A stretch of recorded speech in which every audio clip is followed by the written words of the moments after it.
नहीं,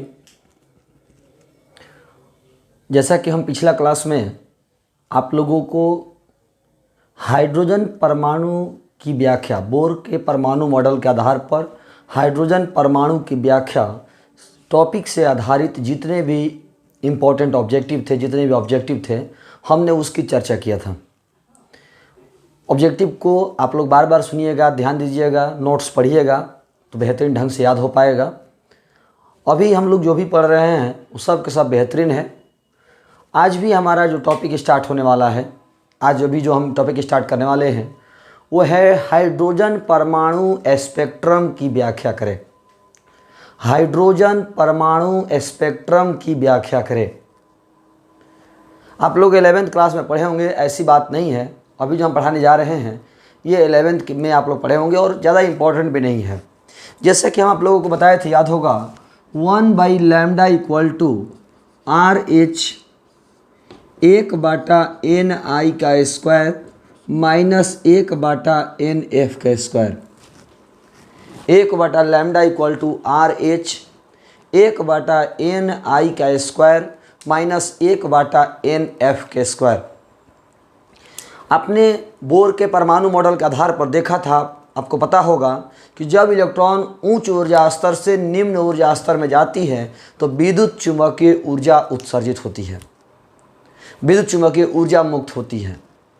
जब इलेक्ट्रॉन उच्च ऊर्जा स्तर से निम्न ऊर्जा स्तर में जाती है तो विद्युत चुम्बकीय ऊर्जा मुक्त होती है, विद्युत चुम्बकीय ऊर्जा उत्सर्जित होती है। ये जो विद्युत चुम्बकीय ऊर्जा है वो अलग अलग सीरीज में होती है। ये जो विद्युत चुम्बकीय ऊर्जा उत्सर्जित होती है ये अलग अलग श्रेणियों में होती है। ये जो विद्युत चुम्बकीय ऊर्जा है ये अलग अलग श्रेणियों में उत्सर्जित होती है, ये अलग अलग श्रेणियों में होती है।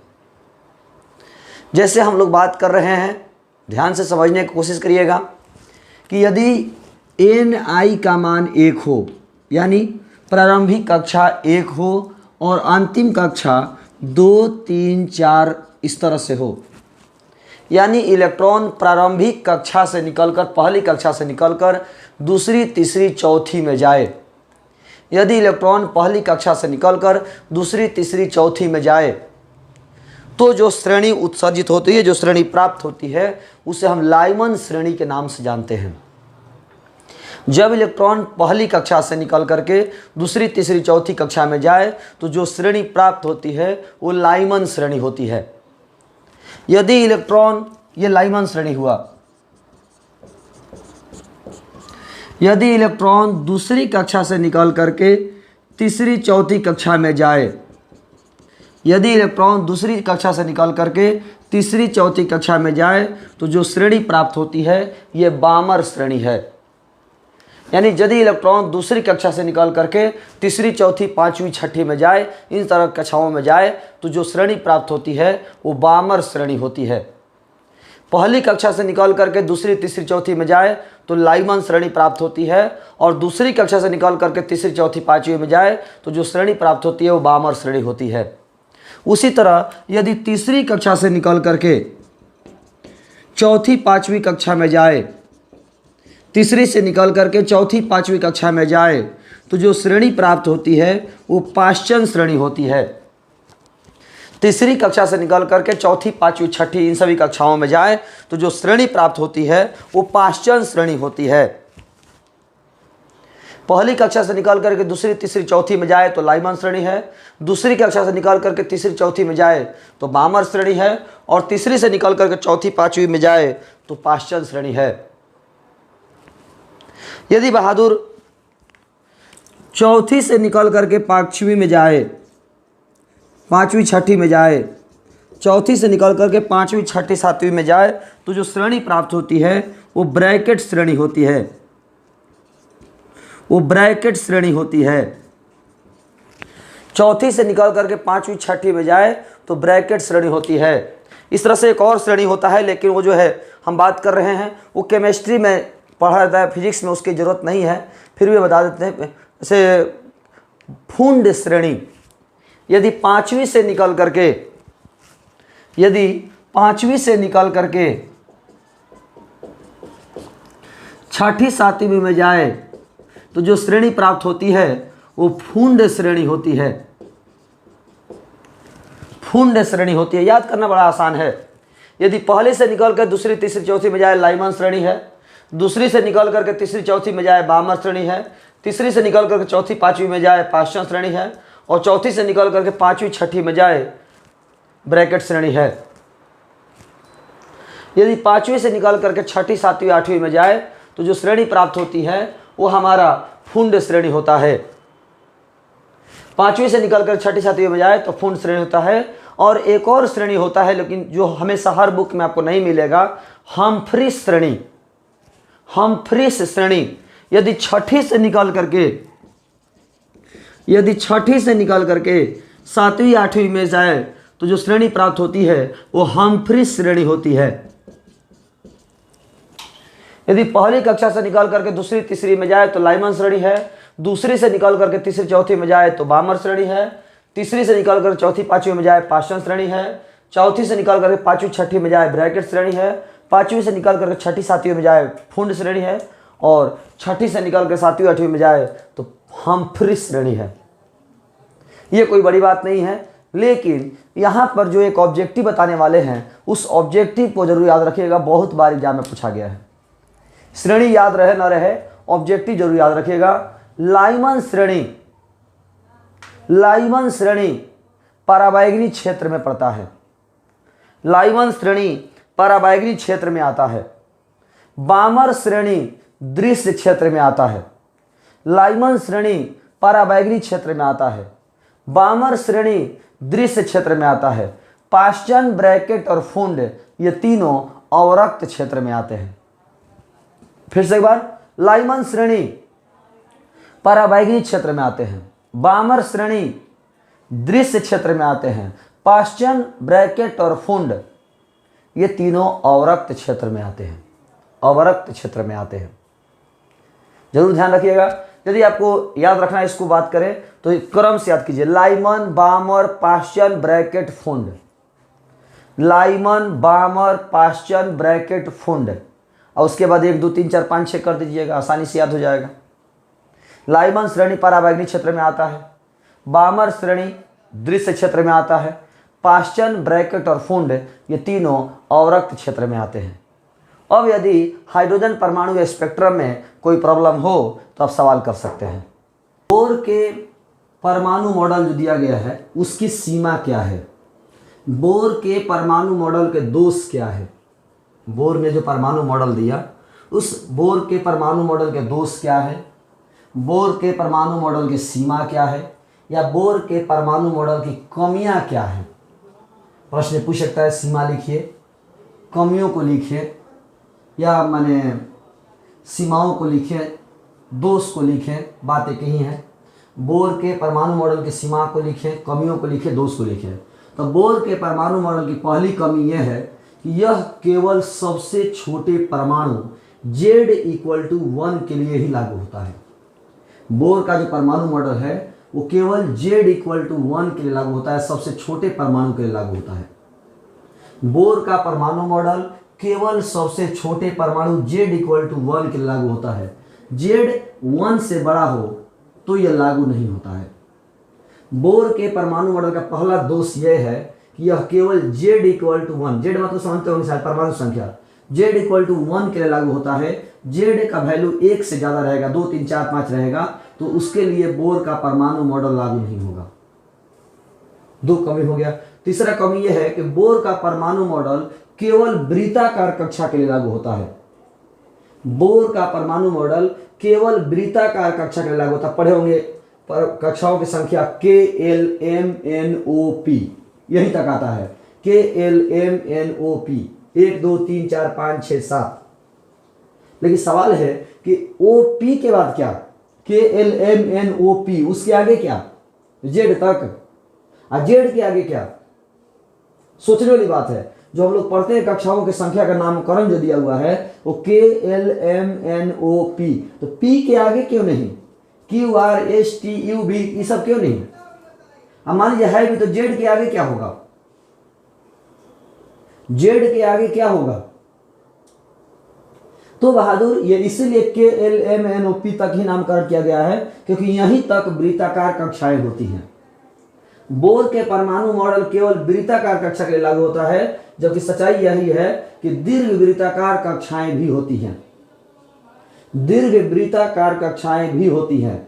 बोर का परमाणु मॉडल केवल वृत्ताकार कक्षा के लिए लागू होता है, लेकिन वृत्ताकार कक्षा के अलावे भी दीर्घ वृत्ताकार कक्षाएं भी होती हैं।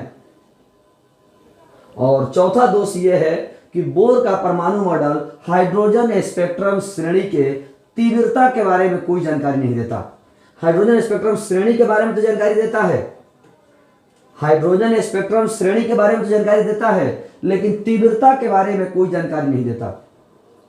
बोर का जो परमाणु मॉडल है वो हाइड्रोजन स्पेक्ट्रम श्रेणी के बारे में तो जानकारी देता है, लेकिन उसकी तीव्रता क्या होगी, तीव्रता के बारे में जानकारी नहीं देता।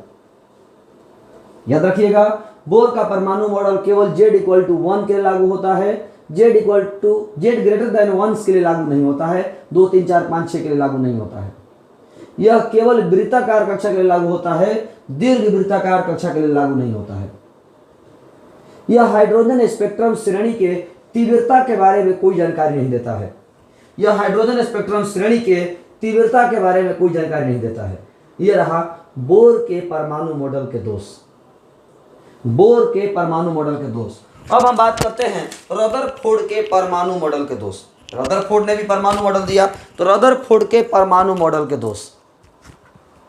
तो रदरफोर्ड के परमाणु मॉडल के दोष में पहला क्या है, उन्होंने कहा था कि चक्कर लगाते समय इलेक्ट्रॉन ऊर्जा का उत्सर्जन करता है।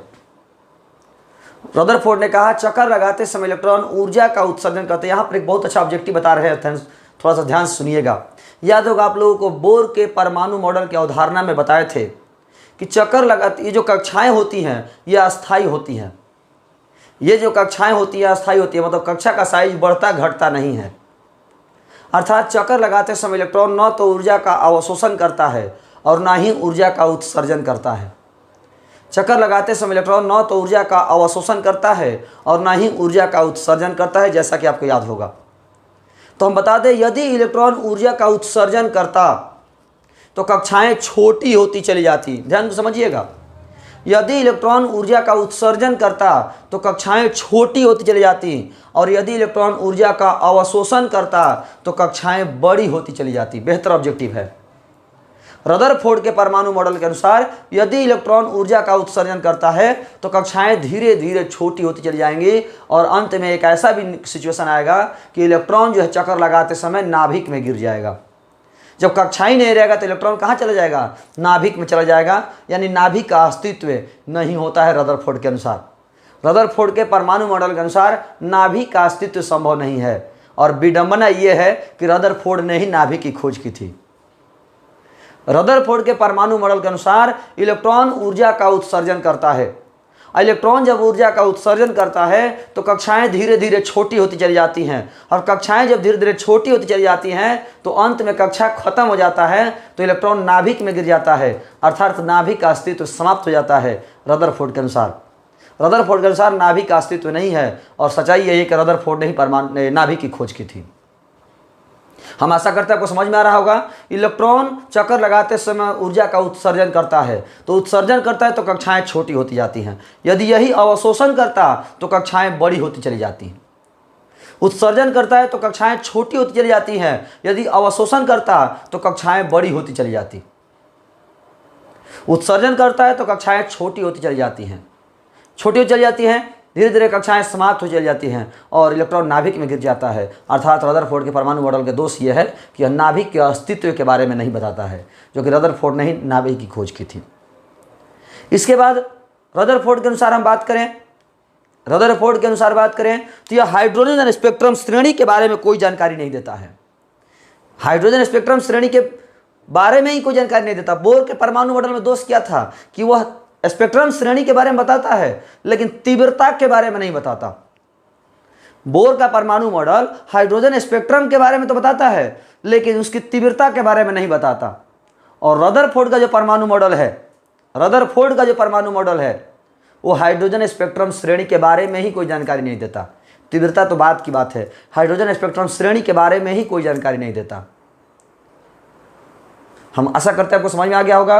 बोर के परमाणु मॉडल का दोष ये है कि यह बताता है कि केवल Z=1 सबसे छोटे परमाणु के लिए लागू होता है, Z greater than 1 के लिए लागू नहीं होता।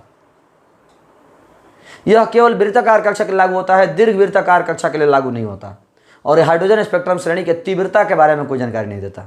रदरफोर्ड का परमाणु मॉडल का दोष यह है कि बताता है कि इलेक्ट्रॉन चक्कर लगाते समय ऊर्जा का उत्सर्जन करता है। यदि इलेक्ट्रॉन को ऊर्जा का उत्सर्जन करता तो कक्षाएं धीरे धीरे छोटी हो जाती और इलेक्ट्रॉन नाभिक में गिर जाता, अर्थात नाभिक के अस्तित्व संभव नहीं है। रदरफोर्ड के अनुसार नाभिक का अस्तित्व संभव नहीं है, जबकि रदरफोर्ड ने नाभिक की खोज की थी। और हाइड्रोजन स्पेक्ट्रम श्रेणी के बारे में ही कोई जानकारी नहीं देता।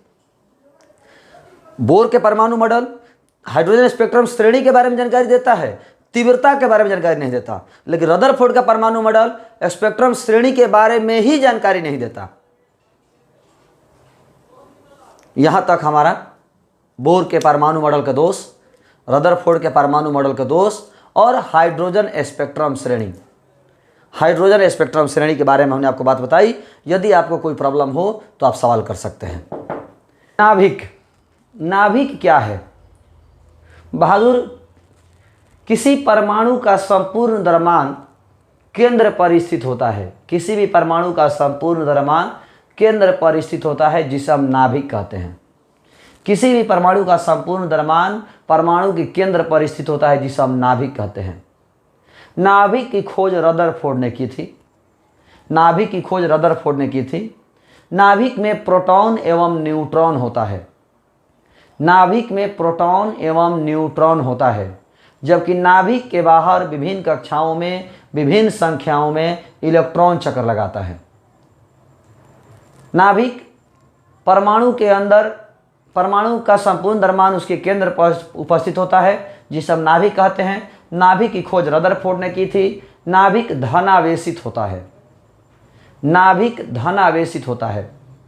परमाणु का संपूर्ण द्रव्यमान परमाणु के केंद्र पर स्थित होता है, जिसे हम नाभिक कहते हैं। परमाणु का संपूर्ण द्रव्यमान परमाणु के केंद्र पर स्थित होता है, जिसे हम नाभिक कहते हैं। नाभिक धनावेशित होता है। इसकी खोज रदरफोर्ड ने की थी। नाभिक में प्रोटॉन एवं न्यूट्रॉन होता है, जबकि नाभिक के बाहर विभिन्न संख्याओं में विभिन्न कक्षाओं में इलेक्ट्रॉन चक्कर लगाता है। इलेक्ट्रॉन चक्कर लगाता है। तो नाभिक में आपने सुना कि प्रोटॉन और न्यूट्रॉन होता है।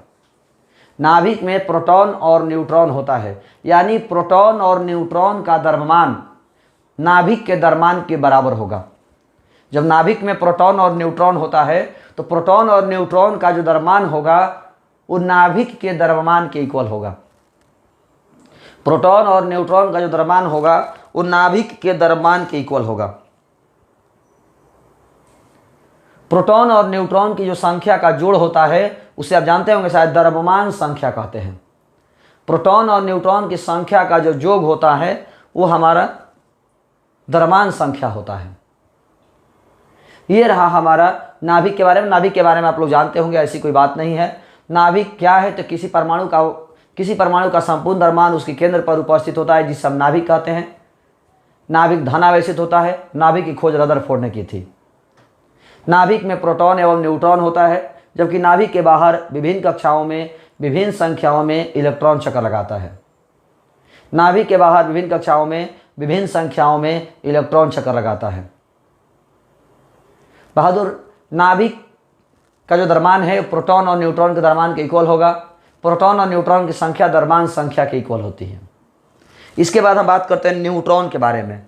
न्यूट्रॉन नाभिक के बनाने, एक और बता देते थोड़ा सा, आपने क्या देखा था कि नाभिक में प्रोटॉन एवं न्यूट्रॉन होते हैं। नाभिक में प्रोटॉन और न्यूट्रॉन होते हैं, यानी नाभिक के बनाने वाले प्रोटॉन और न्यूट्रॉन हैं। तो प्रोटॉन और न्यूट्रॉन को एक वर्ड में न्यूक्लियॉन कहते हैं। एक अच्छा टॉपिक है, एक अच्छा लाइन है। नाभिक में प्रोटॉन और न्यूट्रॉन होते हैं। नाभिक के बनाने वाले प्रोटॉन और न्यूट्रॉन होते हैं।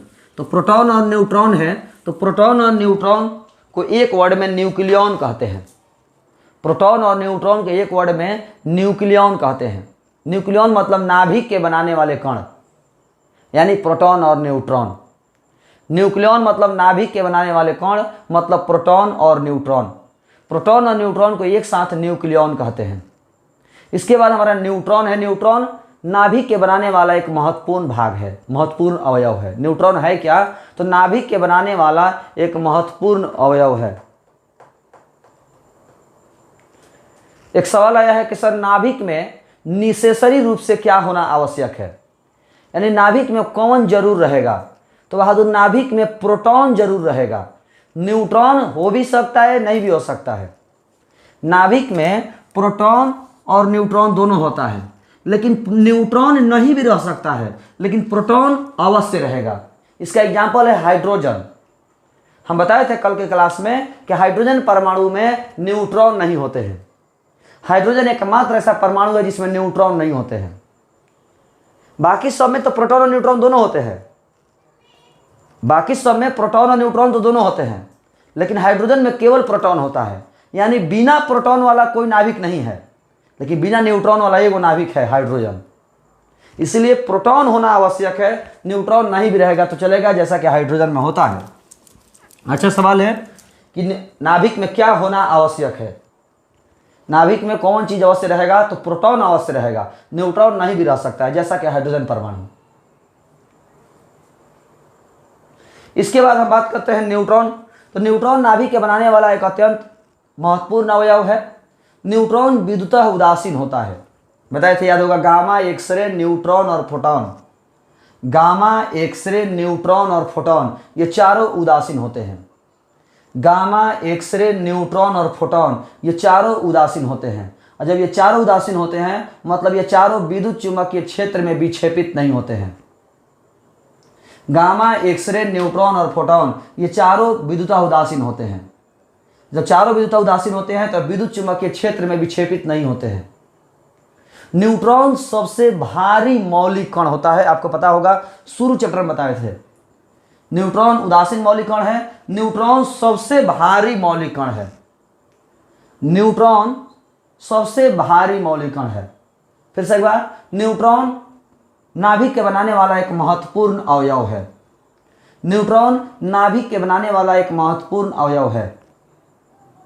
न्यूट्रॉन विद्युतः उदासीन होता है। न्यूट्रॉन सबसे भारी मौलिक कण है। न्यूट्रॉन विद्युतः उदासीन होता है। न्यूट्रॉन नाभिक के बनाने वाला एक महत्वपूर्ण अवयव है। यह विद्युत चुंबकीय क्षेत्र में विक्षेपित नहीं होता है। यह विद्युत चुंबकीय क्षेत्र में विक्षेपित नहीं होता है। इसकी भेदन क्षमता अधिक होती है, सबसे अधिक नहीं होती है, सबसे अधिक गामा की होती है। भेदन क्षमता सबसे अधिक गामा की होती है। भेदन क्षमता सबसे अधिक गामा की होती है। न्यूट्रॉन की भेदन क्षमता अधिक होती है। इसकी आयनीकरण क्षमता कम होती है। न्यूट्रॉन की आयनीकरण क्षमता कम होती है, आयन बनाने की क्षमता कम होती है। इलेक्ट्रॉन के निकालने की क्षमता कम होती है। आयन बनाने की क्षमता मतलब इलेक्ट्रॉन निकालने की क्षमता। इलेक्ट्रॉन निकालने की क्षमता, आयन बनाने की क्षमता कम होती है। आयन बनाने की क्षमता कम होती है, याद रखिएगा। इलेक्ट्रॉन के निकालने की क्षमता, आयन बनाने की क्षमता कम होती है, तो न्यूट्रॉन की आयनीकरण क्षमता कम होती है। न्यूट्रॉन नाभिक के अंदर होता है तो अस्थायी होता है, शांत रहता है, लेकिन जब बाहर आता है तो अस्थायी हो जाता है। न्यूट्रॉन जब नाभिक के अंदर होता है तो अस्थायी होता है, लेकिन जब बाहर रहता है तो अस्थायी हो जाता है, शांत नहीं रहता है। न्यूट्रॉन की जो अर्ध आयुकाल है वो 1000 सेकेंड होता है। न्यूट्रॉन का जो अर्ध आयुकाल है 1000 सेकेंड होता है। लगभग में न्यूट्रॉन का जो अर्ध आयुकाल है वो 1000 सेकेंड होता है। न्यूट्रॉन का अर्ध आयुकाल 1000 सेकेंड, लगभग 17 मिनट 17 छक दिलोतर से, तो लगभग 17 मिनट या कहे कि 1000 सेकेंड होता है, याद रखिएगा। न्यूट्रॉन की अर्ध आयुकाल जो है वो 1000 सेकेंड होता है, लगभग 17 मिनट होता है। नाभिक के अंदर होता है तो शांत रहता है, नाभिक के बाहर रहता है तो अस्थायी होता है, अशांत रहता है। इस प्रकार हमने आपको आज की क्लास में क्या क्या बताया? हाइड्रोजन स्पेक्ट्रम श्रेणी के बारे में बताया, बोर के परमाणु मॉडल के दोष के बारे में बताया, रदरफोर्ड के परमाणु मॉडल के दोष के बारे में बताया, इसके बाद नाभिक के बारे में बताया, न्यूट्रॉन के बारे में बताया, नाभिक के बारे में बताया, न्यूट्रॉन के बारे में बताया। अगले क्लास में हम आपको बहुत एक महत्वपूर्ण टॉपिक स्टार्ट करेंगे। अब से जो भी पढ़ेंगे हम लोग यहाँ से बहुत ज़्यादा महत्वपूर्ण स्टार्ट हो जाएगा, बहुत ही अधिक महत्वपूर्ण टॉपिक अब इसके आगे चलेंगे। तो अगले क्लास में पढ़ाएंगे परमाणु द्रव्यमान इकाई, परमाणु द्रव्यमान इकाई, एटॉमिक मास यूनिट। 11th में पढ़ना भी था, AMU, ऐसा हम आपको पढ़ाएंगे अगले क्लास में। तो आज की इस क्लास में इतना ही, धन्यवाद।